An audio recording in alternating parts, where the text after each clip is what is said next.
Welcome back. ఏపీలోని పోలవరం జిల్లాలో పెద్ద పులి కలకలం కొనసాగుతోంది. దేవీపట్నం మండలంలోని గంగంపాలెం గ్రామ పరిసర ప్రాంతాల్లో మళ్లీ పులి సంచారాన్ని అధికారులు గుర్తించారు.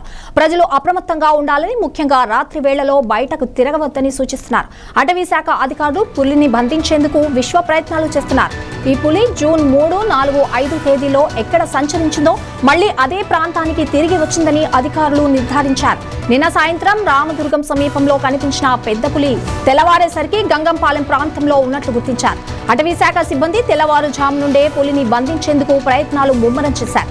సుమారు 80 మంది సిబ్బంది బెంగళూరు, విశాఖపట్నం, శ్రీశైలం, రంపచోడవరం నుండి వచ్చిన నిపుణులతో కలిసి ఈ ఆపరేషన్ చేపడుతున్నారు.